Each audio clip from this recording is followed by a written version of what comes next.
hear me? Great. Well, I want to thank y'all so much for coming out this evening. I just wanted to announce a few upcoming events we have. This coming Thursday on Decker Mountain Radio, we have a celebration of, I don't know if y'all seen this, it's the Wildsome Field Guides to Oxford. This is a really neat indie company, and they do different little guides on towns that show how Oxford was lucky enough to do it, so we're going to celebrate that. Many of our friends, Aimee Nezhukumatathil, Beth Ann Finley, Ralph Eubanks, Lisa Howarth are in it. It's got lots of cool fun facts about old and new Oxford. So that's this coming Thursday at 6 o'clock at the Powerhouse with Thacker Mountain Radio. And then next week we have our own David Wharton with his photography book, Roadside South. That'll be Tuesday, the 20th of September, here at 5:30 p.m. And then on Thursday, we have another local hero, Derek Harriel, with his new book of poems, Come Kingdom. That'll be next Thursday at 6 p.m. at the Powerhouse on Thacker Mountain Radio. And lastly, Friday, the 23rd of September, we have Wyatt Waters, the watercolorist from Jackson. He has a new book called Watercolor Road that's a really neat document of his travels during the pandemic, where he rode around with an RV painting watercolors. And so that'll be a signing 5:30 next Friday. But tonight, we are very excited to welcome Deesha Philyaw. Deesha is the current John and Renée Grisham Writer-in-Residence, which is a great honor for us to have her here. She's teaching one class this semester and 2 classes next semester, and has brought her daughter, so we're very happy to have her in town this year. Her book, The Secret Lives of Church Ladies, our friend Casey Lehman told me about this about a year and a half ago, and said, you got to get your hands on a copy. And it's just an amazing collection of stories.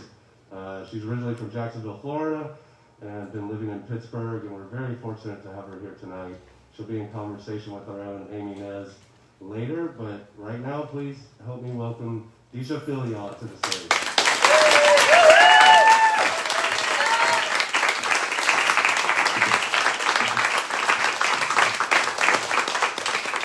Thank you so much. Can you hear me if I stand like this? Okay. Thank you for that wonderful introduction. Thanks to everyone at Square Books, and thank you all for the warm welcome back home to the South. I know Mississippi and Florida are 2 different Souths, but having been in Pittsburgh for 25 years, I'm happy to be back to the South, and specifically here in Oxford with all of you. It is such a great honor. It's an honor to be reading here tonight, and I can't wait to be in conversation with Aimee. I'm going to read a little bit from the collection. I'm going to keep an eye on the time.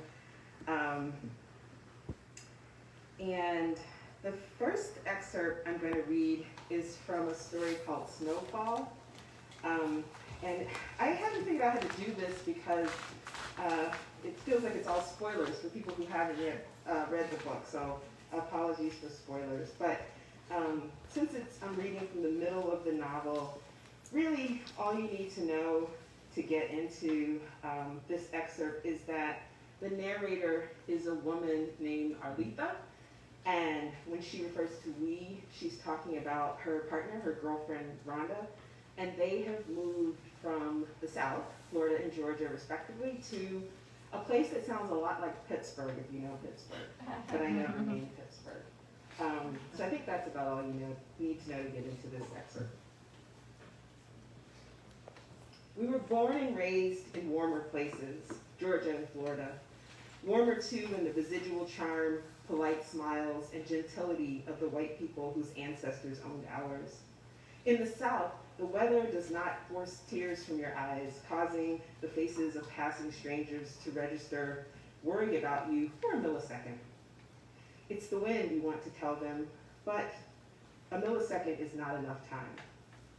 In the South, the weather does not hurt you down to your bones or force you to wake up half an hour early to remedy what has been done to your steps, your sidewalk, your driveway, and your car as you slept. But the South has hurricanes, they say. Yes, but not damn near daily, not for a full quarter of the year. Tell people up here you're from the South, And 9 times out of 10, they say the same old thing. Sure you miss the sunshine? Rhonda and I both miss taking sunshine and easy morning commutes for granted. But what we really miss are the laughter and embrace of our mothers and grandmothers and aunties, kin and not kin. We miss the big oak tables in their dining rooms where, as kids in the 70s and 80s, we ate bowl after bowl of their banana pudding as they talked to each other about how much weight you gained, like you weren't even there. We miss helping them snap green beans and shell peas, sitting at their kitchen tables, watching The Young and the Restless on the TV perched on the pass-through. We miss how they loved Victor Newman, hated Jill Foster, and envied Miss Chancellor and how she dripped diamonds and chandeliers. We miss their bare brown arms, reaching to hang clothes on the line with wooden pins. We miss their sun tea, brewed all day in big jars on the picnic table in the backyard, then later loaded with sugar and sipped over plates of their fried chicken in the early evening. We miss lying next to them at night, in their 4-poster beds with 2 soft mattresses covered by iron sheets and 3-generation-old blankets. We miss their house coats, perfumed with absorbing junior liniment and hints of the white shoulders they'd spritzed on from an atomizer that morning before church. We miss tracing the soft folds in their skin when we held hands and watched our favorite TV shows in their beds, Dallas, Dynasty, Knots Landing, and Falcon Crest. We miss how they laughed and were easy with each other, how their friendships lasted lifetimes, outlasting wayward husbands and ungrateful children, outlasted that time Alma caught Joe cheating and she whacked him on the top of the head with the sword he brought back from the war, but he told the people at the hospital he didn't know who did it. Outlasted having to hide your medicine bottles in your shoes because otherwise 7 of your 9 children were liable to steal them. We miss how they seemed to judge everyone but themselves, or maybe that judgment was in the nerve pills they procured from the Chinese doctor on Bay Street who didn't ask questions. We miss their furtive cups of brown liquor on Friday and unabashed cries for Jesus come Sunday. We miss their one gold tooth that made us wonder who they had been as young women. We miss their blue crabs, the shells boiled to a red blood red in wash tubs atop bricks over makeshift fires built in the yard. The wash tubs reminded us of cauldrons full of rock salt and cayenne-drenched water, bubbling and rolling, mesh bags of seasonings and halved onions and peppers floating on top, along with potatoes and ears of corn. We miss how they stood over those cauldrons like witches stirring a potion, with sweat beading on the tips of their noses and smoke swirling around their hands and wrists. They wielded long-handled spoons to press the frantic, flailing crabs toward their deaths. We miss how they made our Easter dresses and pound cakes and a way out of no way. But we lost all those things when we chose each other. Only the memories remain, which is why, even though we grew up in different places, so many of our bedtime conversations start with, "Remember when?" As we lie there in the dark with our nostalgia and nothing to distract us from it. Not even each other, not anymore. Thank you.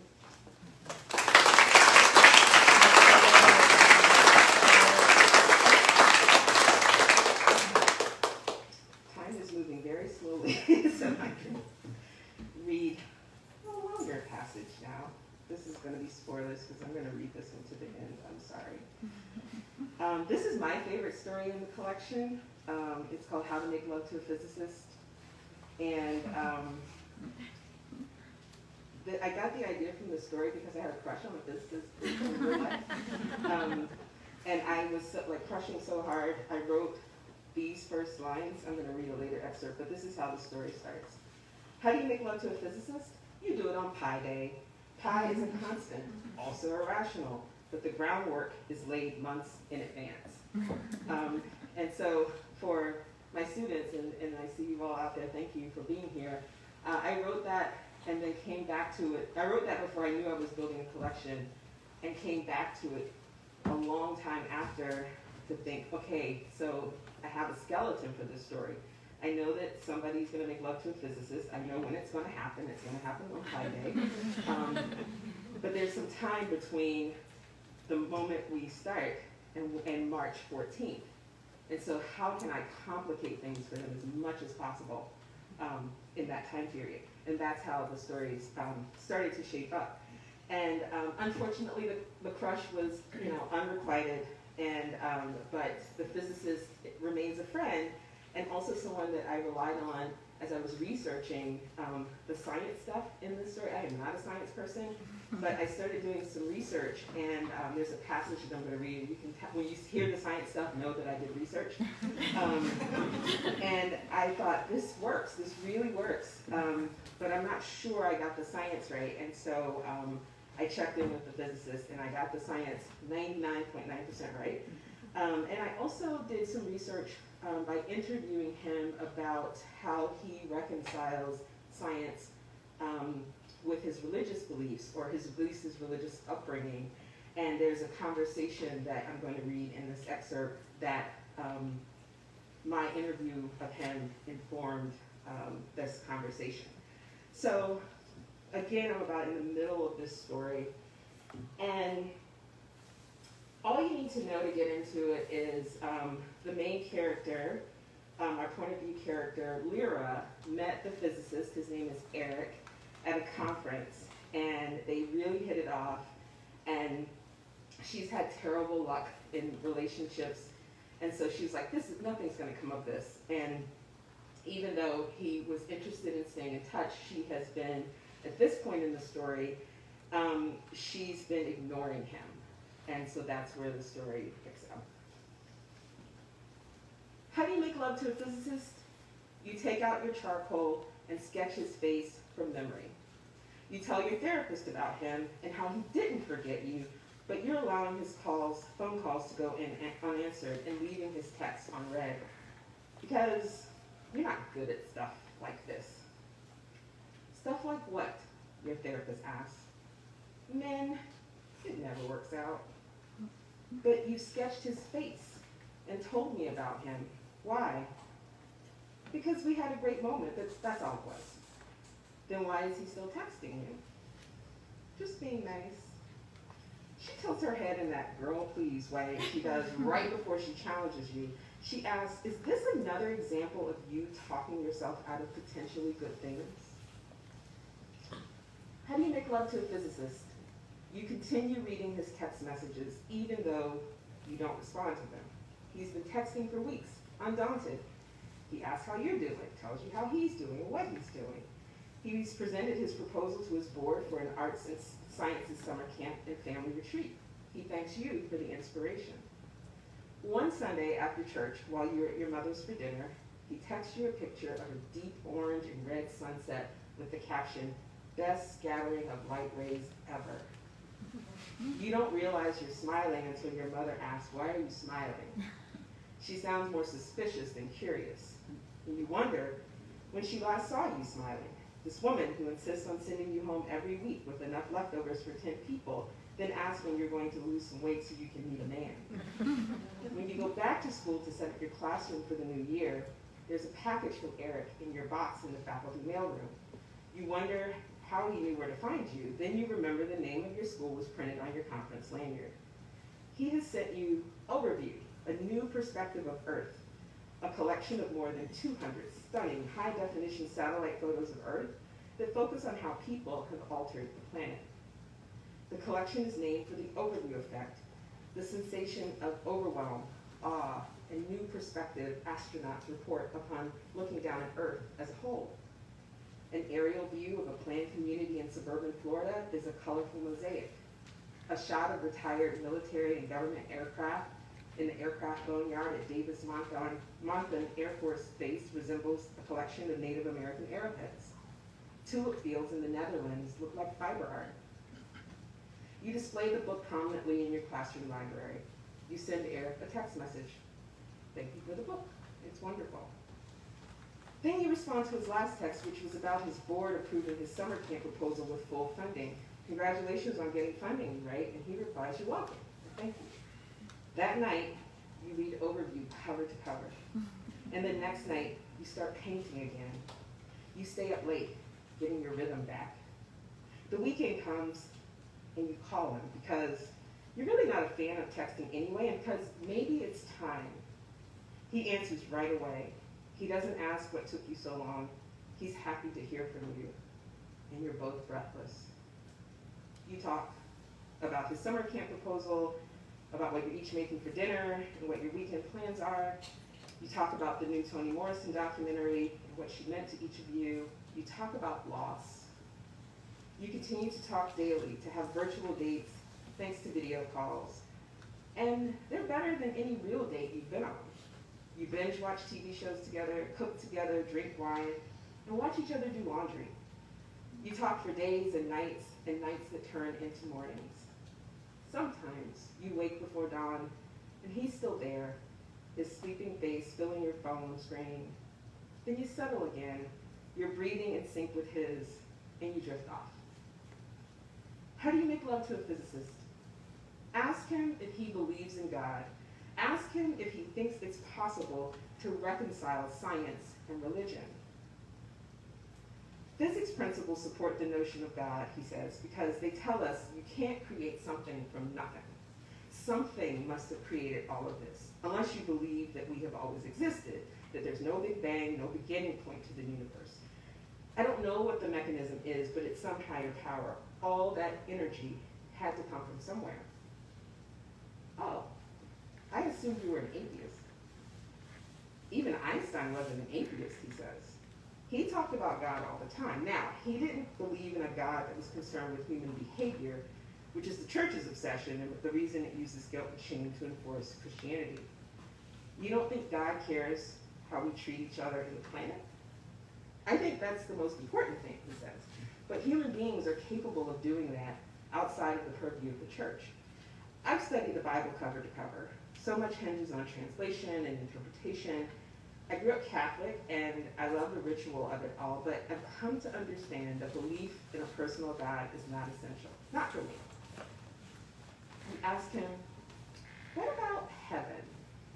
But what you really want to ask is, what about hell? What about it? He says. Heaven, getting into it, avoiding the alternative, is the whole point of living, right, isn't it?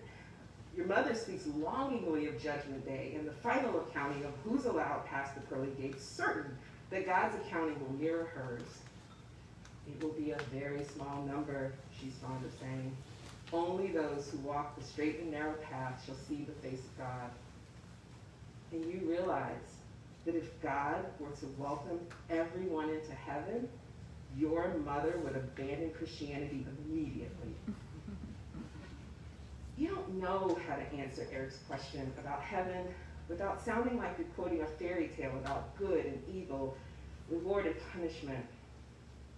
You take a moment to soak it all in. You think of your mother and the small version of God she clings to, the only version you've ever known, and the one you're afraid to let go of.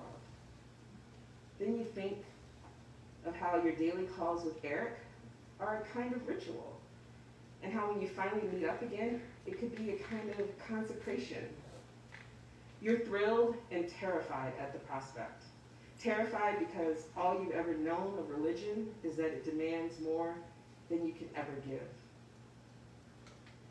I guess a person could have heaven right here on earth, you say. I do, Eric says. Every time I see you smile or you talk about your students, and even when you're quiet and painting or just folding towels. Heaven is me folding towels. Okay, maybe it's you folding fitted sheets. Miracles abound. How do you make love to a physicist? You invite him to visit in the spring for your first solo art show at a local gallery.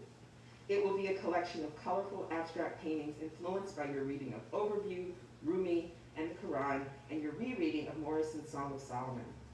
You titled the show, Whatever I Say About Love, a line from Rumi's The Masnavi.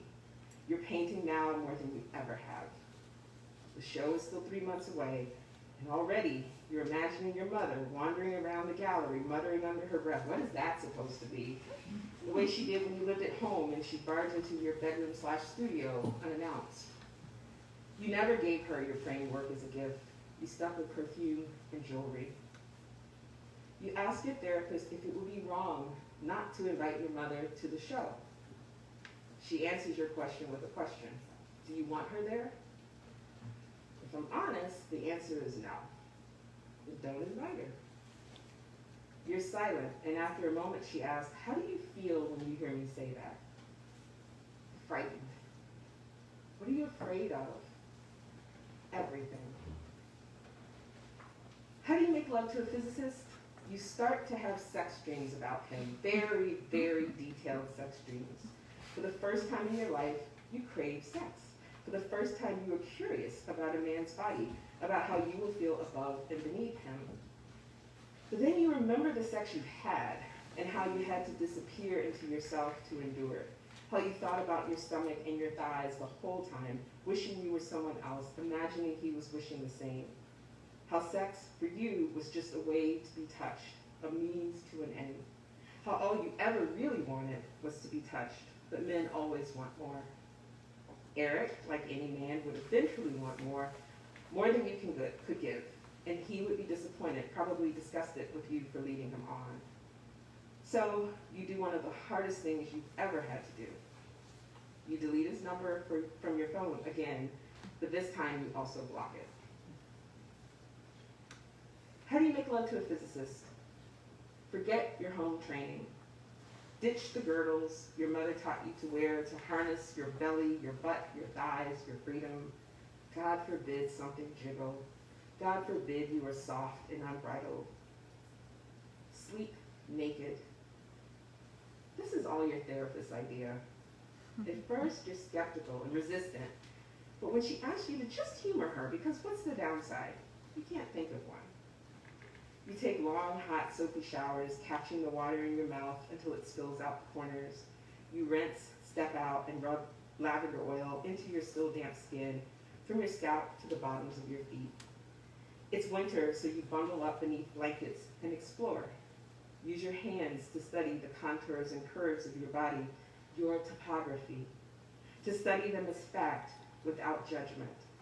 Pleasure yourself, but slowly, to savor and discover, every morning and every night. On the weekends, you sleep in, then wake up and cook hearty comfort meals from scratch. No boxes, no cans, no fast food. Crab and kale omelets, roasted red potatoes, seafood linguine, ginger, turmeric, butternut squash soup, caramelized Brussels sprouts, roasted beet salad with goat cheese, coconut curries, beef Wellington. You cook and paint and nap and stroke yourself to sleep at night. And as your body begins to feel like a home, your courage grows. It grows bigger than your mother's chastisement in the parking lot after service the first time you go to church, unbound. She asks why you aren't wearing a girdle, why you aren't sucking in the way she taught you 30 years ago, and how dare you come into the house of the Lord that way. Your mother, who complains of women in the church nowadays committing the sin of visible panty lines, reminds you that she raised you better than this. And you say, I'm tired of holding my breath. Then you promise you won't come to church that way again. And you keep your word because you won't go to church again at all. How do you make love to a physicist? You send him an apology in the form of one of the many sketches of him you have made in a silver frame. He doesn't respond right away, and you're okay with that. You knew the risk you ran, disappearing the way you did. But when he does reach out, you're both quiet on the phone for a long time before you say, it's just something I had to do, for me. I didn't have the words for it then, and I'm not entirely sure I do now. I need you to use your words, though, he says. If we're going to do this, I need you to try. And I promise I won't ever do anything to make you regret trying. You try to remember the last time a man made you a promise. You decide it doesn't even matter. This man is making you one now. That's what matters. How do you make love to a physicist? On March 13th, the night before he comes to town, you stay up late, taking turns playing old school hip hop and R&B music videos, talking smack about who's going to get served at your dance-off, Googling your astrological compatibility, your Virgo to his Aquarius, laughing, giddy. Then Pi Day arrives, and you shower while he's en route to the airport. Once he's in the air, his 6-hour flight, including layover, feels to you like an eternity. His walk from the plane to your car at curbside takes as long as a pilgrimage. You imagine him kissing the western wall of Sbarro, weeping at the Cinnabon, leaving an offering at the feet of Auntie Anne. After he drops his luggage into your trunk and closes it, he turns to you and says, "Finally."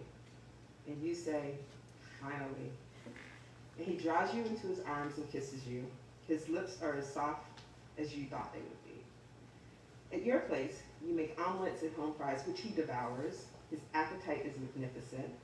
Then, even though you're both exhausted and sleep deprived, adrenaline kicks in, and you win the dance-off by a mile. This man cannot dance to save his life, despite talking much shit. "Where's my prize?" you ask. Eric pulls you down to the couch and kisses you again. "Oh, so we both win," you say. "Here's a participation trophy."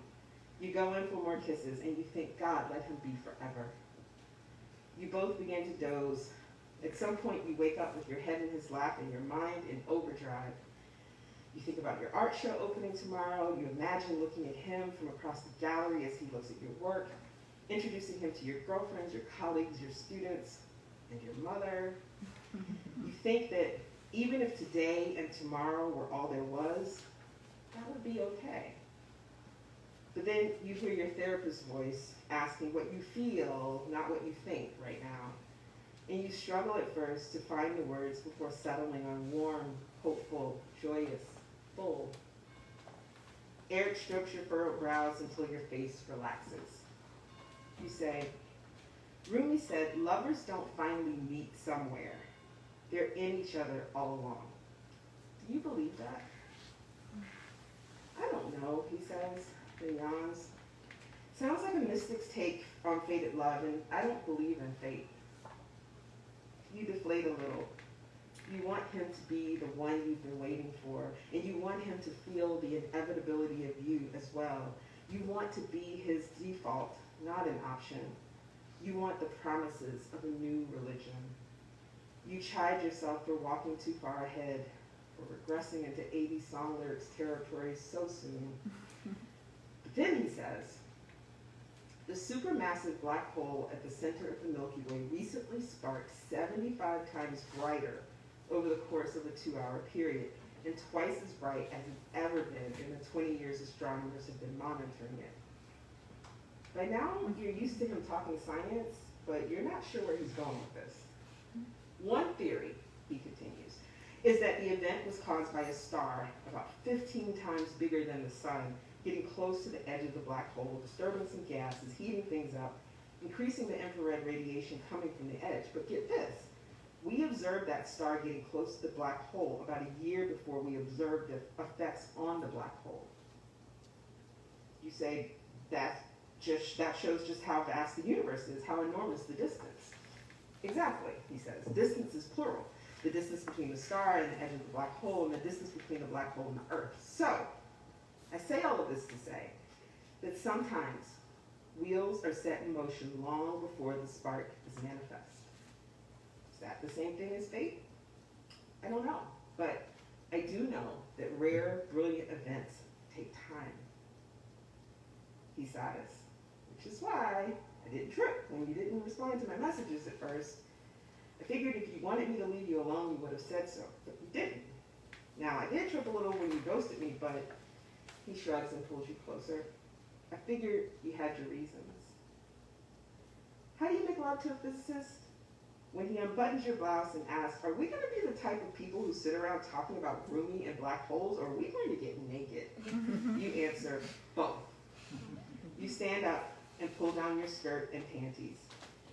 Rumi wrote of an intuitive love of God, and he was a Muslim, you say. But people like to strip away the Islam from his work. Eric runs his hands over your thighs, your breasts, your free stomach. How do you make love to a physicist? With your whole self, quivering, lush, unafraid. Thank you.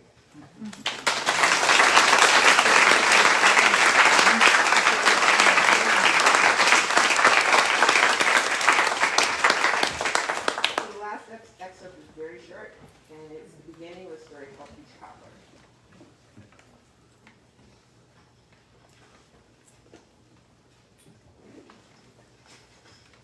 My mother's peach cobbler was so good, it made God himself cheat on his wife.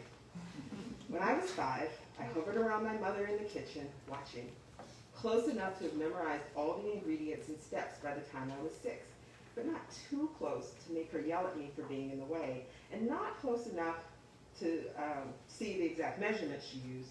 She never wrote the recipe down. Without having to be told, I learned not to ask questions about that cobbler or about God. I learned not to say anything at all about him hunching over our kitchen table every Monday, eating plate after plate of peach cobbler, and then disappearing into the bedroom I shared with my mother. I became a silent student of my mother and her cobbler-making ways. Even when I was older and no longer believed that God and Reverend Troy Neely were one and the same, I still longed to perfect the sweetness and textures of my mother's cobbler. My mother, who fed me TV dinners, baked a peach cobbler with fresh peaches every Monday, her day off from the diner where she waited tables. She always said Sunday was her Saturday and Monday was her Sunday. What I knew was that none of her days were for me. And for many of those Mondays off and on during my childhood, God, to my child's mind, would stop by and eat an entire 8x8 pan of cobbler. My mother never ate any of the cobbler herself. She said she didn't like peaches. She would shoo me out of the kitchen before God could offer me any, but I doubted he would have offered even if I'd sat down right next to her. God was an old fat man, like a black Santa, and I imagined my mother's peach cobbler contributing to his girth. Some Mondays, God would arrive after dinner and leave as I lay curled up on the couch watching Little House on the Prairie in the living room. Other times, my mother and God would already be in the bedroom when I got home from school. I could hear moaning and pounding like a board hitting a wall as soon as I entered the house. I would shut the front door quietly behind me and tiptoe down the hall to listen outside the bedroom door. Oh God, oh God, oh God, my mother would cry. I could hear God too, his voice low and growly saying, yes, yes, yes. Thank you.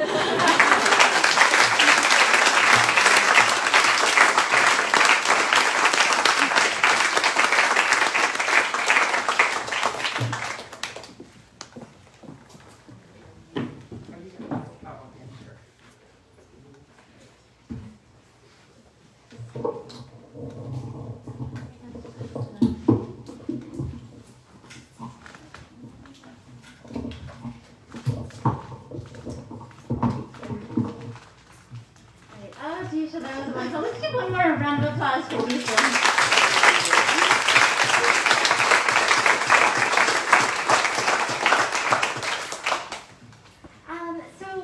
I'm gonna have a couple questions for Deesha, and then I think we'll take some from the audience as well. So be thinking of some questions for y'all in the audience as well. But Deesha, you read. I was so excited. The Peach Cobbler story is my favorite of the entire piece. And I guess I just wanted to start out, and if you don't know, if you haven't read this book, the Peach Cobbler story alone is worth the entire price of it. So please do pick it up. The characters in this collection are so fully developed. I fully expect to see them wandering around the square, in some cases.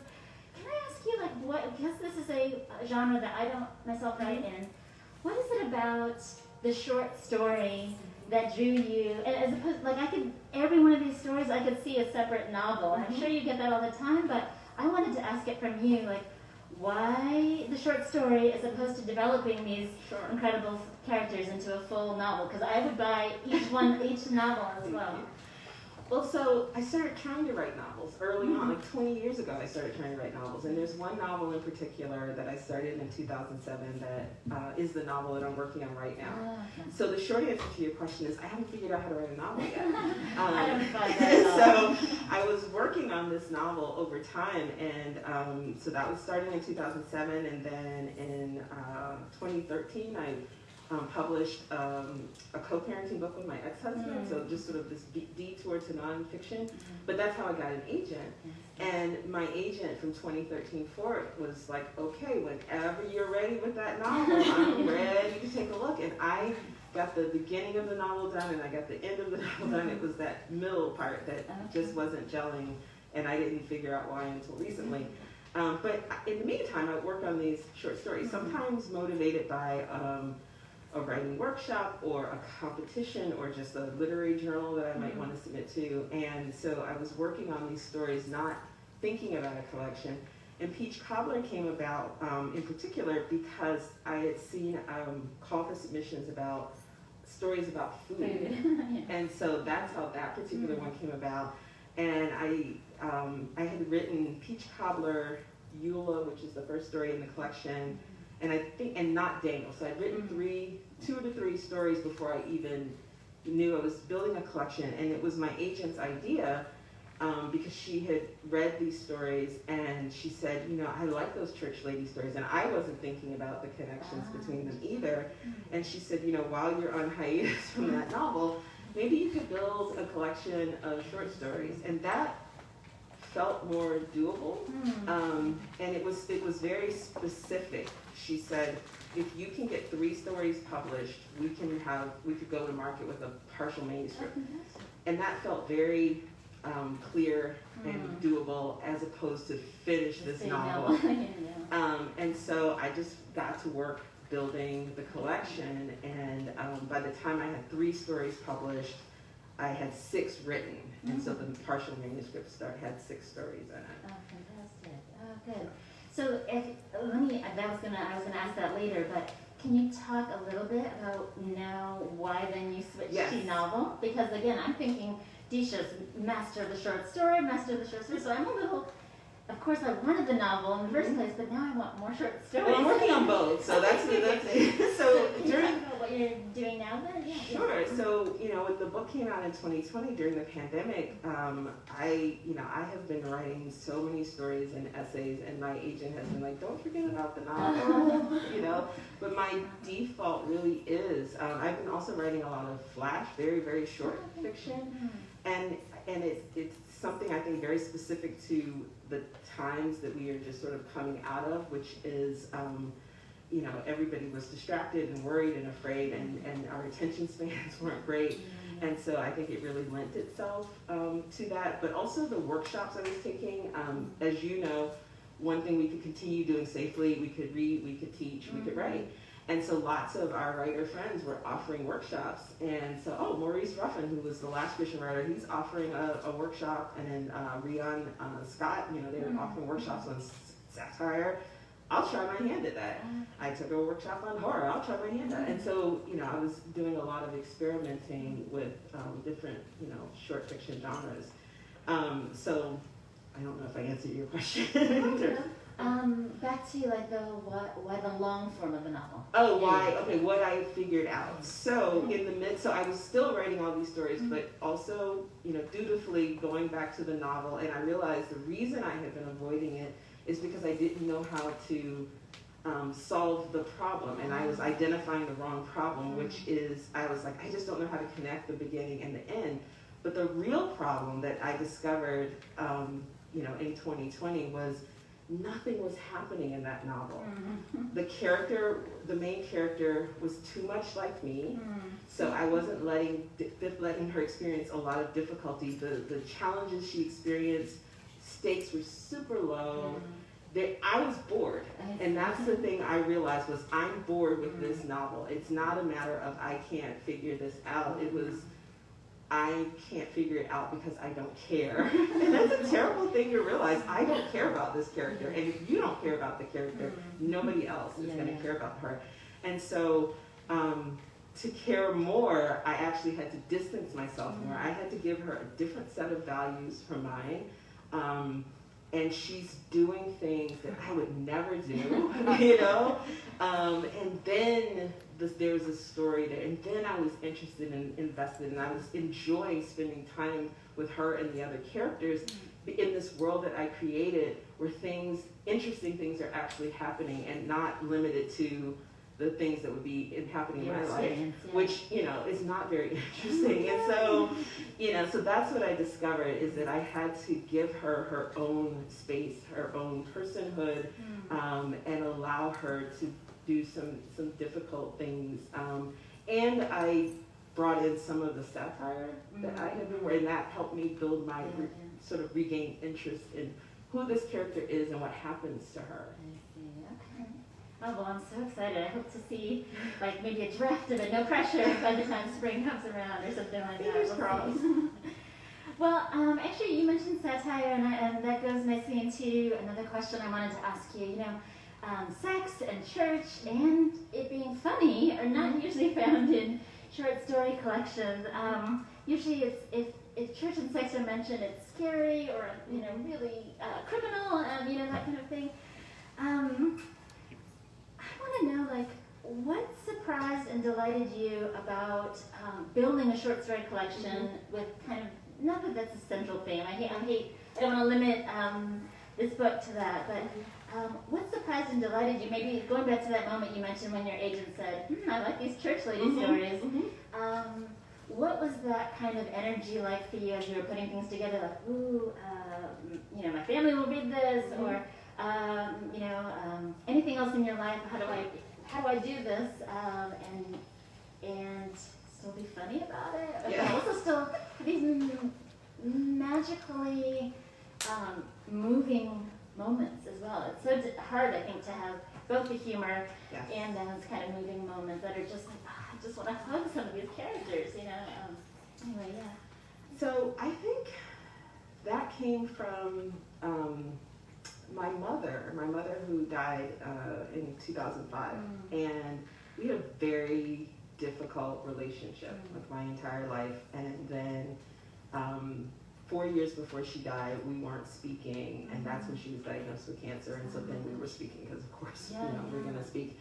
And, but then it was the last 6 weeks of her life that she was in hospice, and I was there for that. I went back to Jacksonville, and it was the best time of our relationship since I had been a child. And there was more laughter than tears.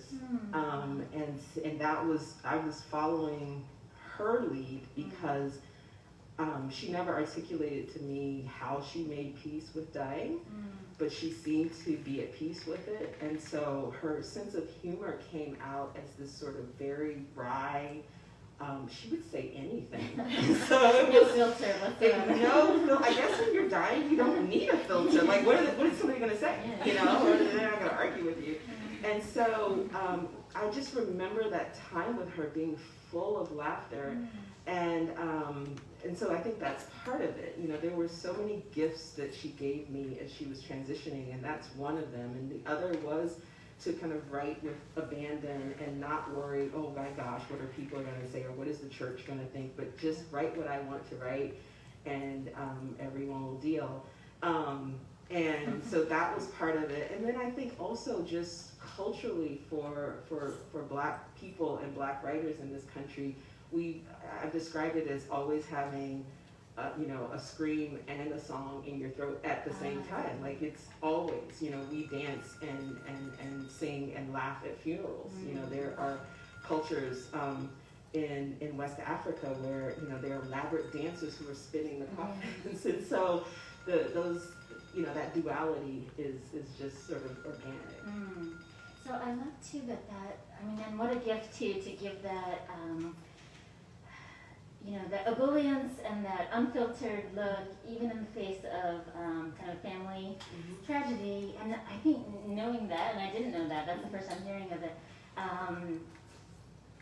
you could see that layered throughout these stories here. And I wondered, you know, it's that answer that you just gave is such a great,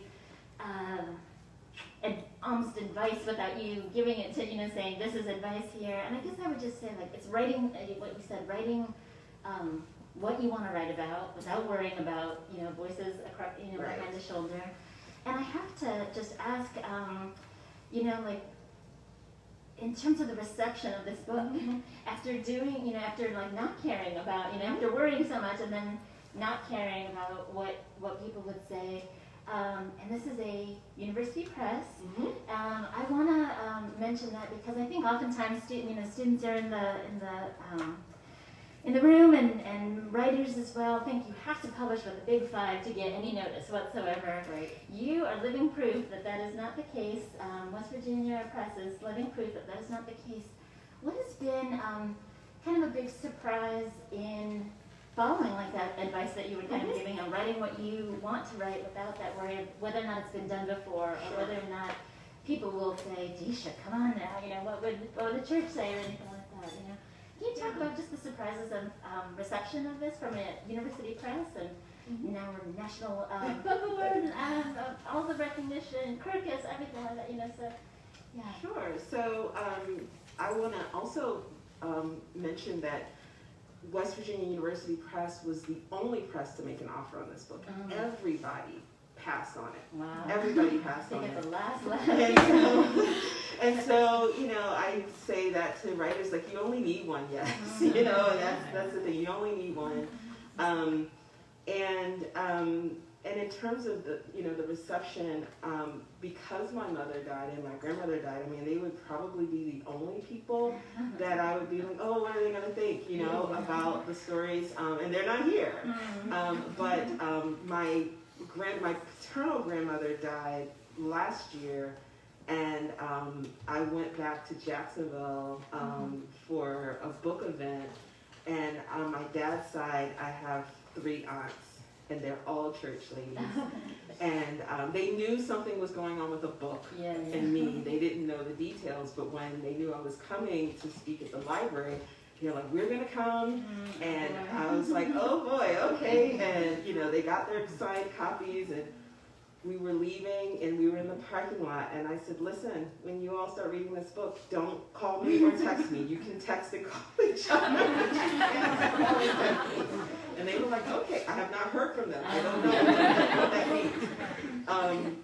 So there was that. But really, so all that was really left was, and people would say, the church, And so what I was hoping is that a couple of things. One, that church people would realize that this book is not a middle finger to them at all. That I was hoping that it would stir some really needed conversations, what could be some healing conversations for people within the church, people who have left the church, but that it wasn't a condemnation or anything like that. What I didn't anticipate is that I would be a part of those conversations, and so the first thing that happened was a friend of mine who was a Black woman pastor, when I was getting ready to do marketing for the book, and she was building a book club kit. And she said, can you create something that will make it easy for pastors to teach this book? And that just blew my mind, because I didn't think a pastor would want to teach this book. So I had the designer who was making my book club kit, which has like a Q&A, and it has beautiful little graphics that the designers made for each story, recipes, and I made playlists and things like that. So I made a second version of that. It has all the same things as the first. It took out the bad bitch playlist. I don't think the church folks want the bad bitch playlist. And I added an additional set of questions. Because I always say I know enough church and Bible to be dangerous, so I know what kinds of questions you could ask at a Bible study with a story like Giles. Or, for a story by story, I added church group questions. So that was the first thing that happened. And then I got a private message on Facebook from a Black woman pastor who said, there are a group of us Black women pastors, and we have a book club, and we want to talk to you. And I felt very much like I was being called to the principal's office. And I thought, okay, and they loved it. It was, it reminds us that the church is not a monolith, and so the more progressive folks in the church were reaching out and were enjoying the book. And then I got a message from a pastor of a 168-year-old Baptist church in Alexandria, Virginia. And he's a millennial, and he reached out and said, we have 4 generations in this congregation, and as part of our church anniversary celebration, we'd like you to come virtually and speak, and we're all reading the book. Oh my gosh. And he said, we're kind of divided, like the younger generations are all in, and he's like, but the boomers, they are like, what? We didn't know the young people felt this way, you know? And I'm like, I'm not the young people, I'm really not. And so that was a really memorable Zoom call because first of all, most of them, 4 generations, they called in, and so it was like, are you on? Is Ethel on? So when we got all, you know, everybody was all settled, and I relaxed, and I was like, okay, they're not gonna like be mean to me, you know, they're not upset with me. But the pastor did moderate the conversation, and they asked a question that I was just so heartened by. They were like, what can we do? That, you know, the church has caused harm. What can we do? And I thought, I just am not the right person to ask that question, but I'll take a shot at it. And I thought that the first thing is that having them even say the church has done harm, that's huge. I mean, the church has done so much harm, and just getting an acknowledgement is a big step. And I said, but beyond that, I said, one of the problems that I've always had with Christianity, evangelical Christianity specifically, is this notion of certainty, that there's an answer for everything. And if you tell somebody this, they're going to have this scripture, and I know it all because I lived it. And I said, so I think what most people who have been hurt want from the church is to be heard, not to have an answer, but to sit with them with the questions that don't have easy answers. And if we, on the one hand, say in church, you know, God is a mystery. Who can know the mind of God? Then you can't also be certain that God hates gay people. Like it cannot be both. It cannot be both. So, you know, sitting with that, and so, you know, that was a really wonderful experience. I never imagined that I would have that audience of readers. So I've been with a couple of church group book clubs and things like that. And that pastor taught sermons based on my stories, which I thought was amazing. So amazing, but not surprising in the slightest. Okay, wonderful. Let me, gosh, time flies already when we're having fun here. I still have so many questions here. I over-prepare and do all my homework here. But I do want to let the audience have a turn because I've already asked us so many questions. Can we take some audience questions? Maybe like, I want to make sure we're keeping to time. Maybe like 2 questions or so, maybe a little bit more if they're short. Who wants to start us off with a question here? If not, I can keep going as well. But I thought I'd offer up about a short story, about the content, about writing, about being here in Oxford as well. Who wants to start us off? Oh, yes. Hey, I was so struck reading the book about the possibility of happy endings for some of these characters. Not for all of them. Some of them have like quite complicated or ambivalent. They end up in ambivalent places in their relationships, but there is oftentimes a very like they end in an affirming place where they understand themselves more clearly. They're more confident in their understanding of themselves and in their love for others. And I wonder if you could just speak to what it means to you as a writer to be able to give your characters happy endings, at least on occasion. So the only story I remember consciously thinking, you know, are they going to have a happy ending, was How to Make Love to a Physicist. There is this notion in some literary circles that endings must be ambiguous or, you know, deeply, you know, disappointing or something. Like a happy ending is somehow a lesser ending, you know, it's not a literary ending. And so for like a brief moment, that nonsense, you know, passed my way, and I thought, it doesn't feel right for them not to be happy. It just feels right, you know, for them specifically, their happiness. But in general, for endings, the best way I can articulate how I think a story should end is that it's a sigh. And just think of all the reasons we sigh. Sometimes it's pleasure, you know, sometimes it's exasperation, sometimes there's a revelation, sometimes there's resignation, you know, but there's some sigh, something that's, you know, settles. And that's the best way that I can explain it. And sometimes that sigh is that peaceful, happy, sigh of satisfaction that comes. But yeah, it's not a science. That's my test. The same for the order of the stories in the book. The last story I wrote was Instructions for Married Christian Husbands, but that didn't feel like a sigh to me. The last story in the collection is a story called When Eddie Levert Comes, and that feels like a big sigh for the whole collection. That felt right to me. I thought that answered the sigh, yeah. Kat, we read Eula in Sheila's SCI class, great story. And the whole exercise was about a backstory. And I personally think that that story is a perfect balance of backstory and scene. I just want to know your process of deciding how to structure that story and how much backstory to include in the story, and how to keep the draft A to the final draft that's in the book.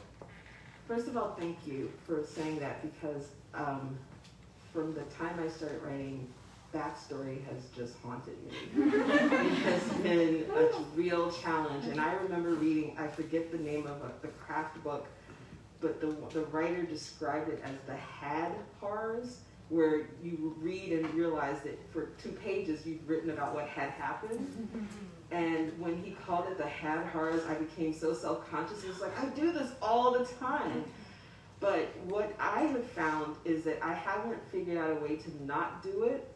I just don't let it stay, right? So usually the first thing, my drafts are full of had horrors and full of backstory. But now I'm conscious of it and I'm aware of it. And so in revision, it's a question of how much of this do I still need? Because a lot of times what a draft is for me is I'm telling myself the story. I'm getting to know the characters, and I might have spent 5 pages just getting to know them, just so I can know what she says to her on the 3rd page. So a lot of it just kind of goes away in revision because it was for me all along. So that's part of it. But more technically, it's learning how, what of this could be dialogue,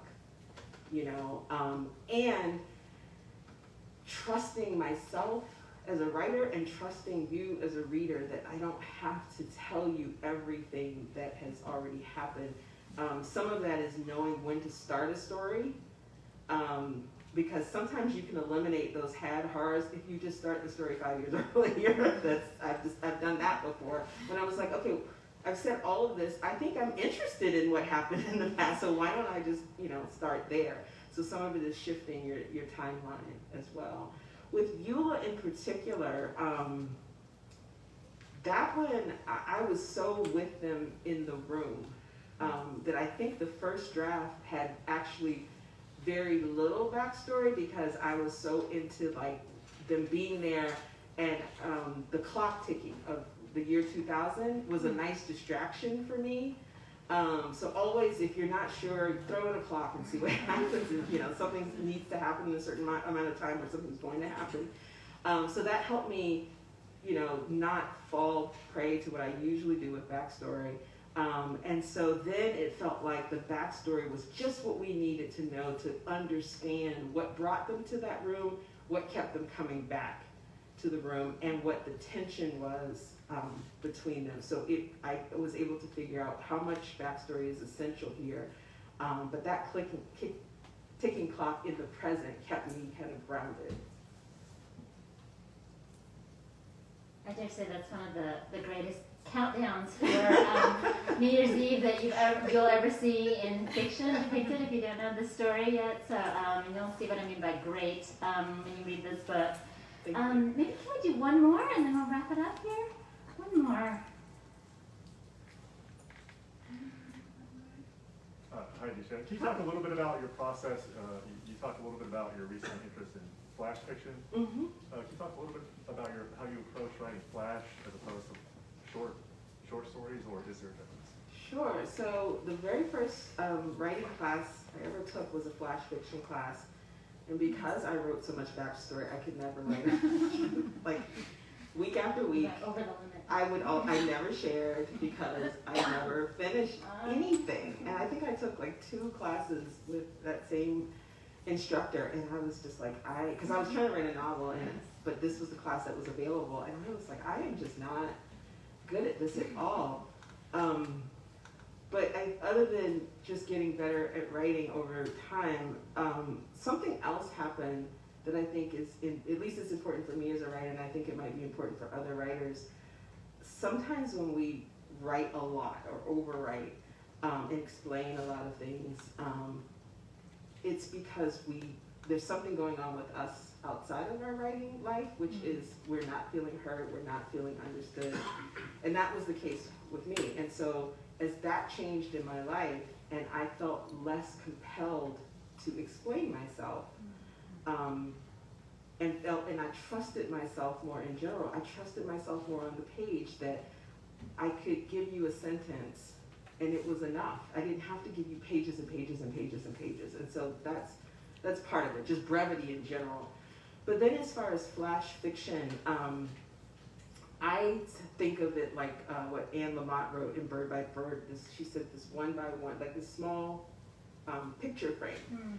And what can you see in that small frame? And so taking a moment, just one moment, and resisting the urge to think about all the moments that came before, and just focusing in on that moment and trying to do it. I like to use the word cinematically, you know.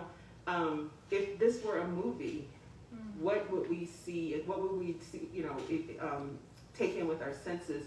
Whenever there's exposition, you're freezing it and there's this voiceover and it stops the whole thing. So how can we avoid that? And so flash for me is very cinematic. Even if it's, you know, more interior, it's still just a very small moment in time. Also playing with the form helps a lot with flash. So for, is it Smoke Long Quarterly is a flash fiction. I don't know if they published on it, but it's a flash publication, and it's called that because Smoke Long fiction is the fiction that you can read in the time it takes you to smoke a cigarette. So they call it Smoke Long. And so for them, I wrote a short story that's the length of an obituary. And so I think finding short forms, that's also helped me. And I'll just end with this. I took a workshop with Tommy, God, I'm blanking on his last name. He runs Fractured Lit, which is another flash publication. And he taught 100-word stories, how to write a whole story in just 100 words. And so when I left that workshop, I had several 100-word stories, and then I found a way to bring them together in a 500-word flash story. So those, you know, the prompts, like I think a lot of times prompts, you know, can help you be really concise as well. I love that cinematic, just to take a cinematic look and put it in a small, I love that 100-word prompt from your class and everything. Deesha, I just feel so lucky to have you in town this year. I hope you're enjoying Oxford and the university and all the people that you're meeting. Folks, let's give Deesha a big round of applause.